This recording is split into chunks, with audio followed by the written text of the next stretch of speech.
Bismillahirrahmanirrahim. Assalamualaikum warahmatullahi wabarakatuh. Anak-anak, berjumpa kembali dengan Ibu dalam pembelajaran Bahasa Indonesia. Nah, kali ini kita akan membahas di bab 9 mengenai pengembangan kegemaran membaca. Nah, membaca merupakan kegiatan wajib bagi seorang pelajar. Nah, kamu setuju kan dengan pernyataan itu?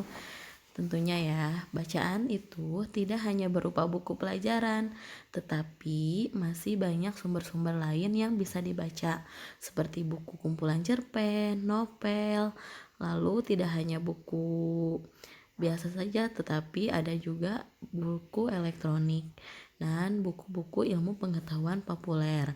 Nah, tiada hari tanpa membaca karena membaca merupakan jalan lurus menuju manusia cerdas dan berjaya.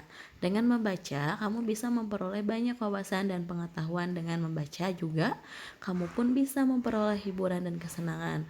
Ayo di sini siapa yang sudah sering baca buku, baik buku pelajaran atau buku-buku yang lainnya. Selanjutnya, nah untuk sekarang yang akan kita bahas pertama yaitu mengenai buku fiksi dan non-fiksi. Kita lihat ya, di sini ada buku fiksi dan non-fiksi. Buku fiksi adalah sebuah buku yang ditulis oleh pengarang yang tidak bersifat aktual atau faktual, melainkan hanya rekaan berdasarkan hayalan dari penulis atau pengarang.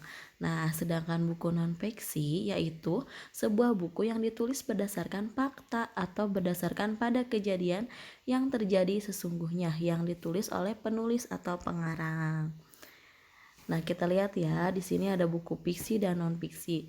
Kalau buku fiksi, contohnya yaitu seperti novel, kumpulan dongeng, dan cerpen. Dan sedangkan non-fiksi ada biografi, ilmiah populer, dan lainnya. Nah, di sini juga ada beberapa contoh nih, cangkupannya lebih banyak ya. Kalau buku fiksi seperti buku dongeng, cerpen, drama, komik, hikayat, fabel, terus mitos, cerita rakyat, dan lain-lain. Nah, sedangkan buku non-fiksi yaitu ada biografi, ensiklopedia, karya tulis ilmiah, buku pelajaran, jurnal, skripsi, tesis disertasi, esai, pidato, opini, dan lain-lainnya. Itu ya anak-anak, selesai. Itu yang Ibu bahas yang pertama mengenai perbedaan antara buku fiksi dan non-fiksi. Nah, untuk kegiatan latihannya, tugas kalian yaitu cari 5 buku fiksi dan non-fiksi. Boleh carinya di electronic book ya, di internet atau misalnya di Google, atau misalnya yang sudah tahu aplikasi Wattpad juga bisa. Nah, buku yang kalian punya atau buku yang kalian punya juga. Lalu tuliskan judul bukunya, pengarang, penerbit, jumlah halaman, dan isi buku dalam tabel di bawah ini. Jadi misalnya kalian, kalau buku fiksi kan contohnya kayak seperti novel, cerpen, dan lain-lain. Nah, sedangkan buku non fiksi kan seperti buku pelajaran juga bisa.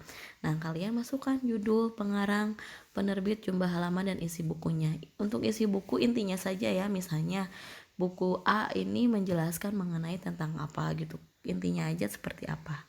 Itu ya anak-anak, selesai materi yang Ibu kasih hari ini. Selamat mengerjakan tugas, jangan lupa jaga kesehatan. Terima kasih. Wassalamualaikum warahmatullahi wabarakatuh.